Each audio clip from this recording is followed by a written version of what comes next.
মার্কিন president Donald ট্রাম্পের বিরুদ্ধে কঠিন আইনি লড়াইয়ের মুখে পড়েছে বিবিসি। প্যানোরামা তথ্যচিত্রে ট্রাম্পের বক্তব্য ভুলভাবে সম্পাদনার অভিযোগ নিয়ে শুরু হওয়া বিতর্ক এখনো রূপ নিয়েছে বড় রাজনৈতিক ও আইনি সংঘাতে। যদিও বিবিসি প্রকাশ্যে ক্ষমা চেয়েছে, তবুও মার্কিন প্রেসিডেন্ট ট্রাম্প মামলা করার হুমকি থেকে সরে আসেননি। ঘটনার সূত্রপাত হয় যখন প্যানোরামা তথ্যচিত্রে ট্রাম্পের বক্তৃতার দুটি অংশ এমনভাবে একত্র করা হয় যেন তিনি সরাসরি সহিংসতার উস্কানি দিচ্ছে। ট্রাম্প অভিযোগ করেন তার কথাকে বিকৃত করা হয়েছে। তার ভাষায় তারা আমার শব্দ বদলেছে, আমার বক্তব্যের অর্থই পাল্টে দিয়েছে।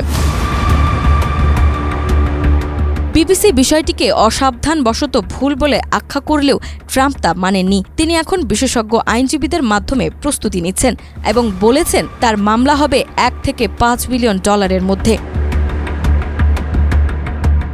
এই ঘটনার চাপ পড়ে বিবিসির শীর্ষ প্রশাসনে। মহাপরিচালক টিম ডেভি এবং সংবাদ প্রধান ডেবোরা স্টার্নেস ইতিমধ্যেই পদত্যাগ করেছেন। বিবিসির ইতিহাসে এটি একটি বড় সংকট হিসেবে দেখা হচ্ছে, শুধু দায় স্বীকার নয়, প্রতিষ্ঠানের অস্তিত্ব এবং নিরপেক্ষতার প্রশ্নেও।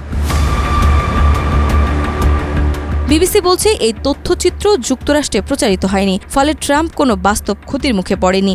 তারা ক্ষতিপূরণ দিতে অস্বীকৃতি জানিয়েছে। বিবিসির ভেতরেও মত হল লাইসেন্স ফি থেকে পাওয়া সরকারি অর্থ দিয়ে এমন মামলা মীমাংসা করা গ্রহণযোগ্য নয়। কিন্তু ট্রাম্প যদি সত্যিই মামলা করেন তাহলে বিবিসিকে যুক্তরাষ্ট্রের আদালতে ব্যয়বহুল লড়াইয়ে নামতে হবে। এর সময়টাও বিবিসির জন্য অত্যন্ত অস্বস্তিকর, কারণ প্রতিষ্ঠানের চার্টার নবায়ন শীঘ্রই শুরু হবে, যেখানে তাদের ভবিষ্যতের অর্থায়ন ও ভূমিকা নির্ধারিত হবে।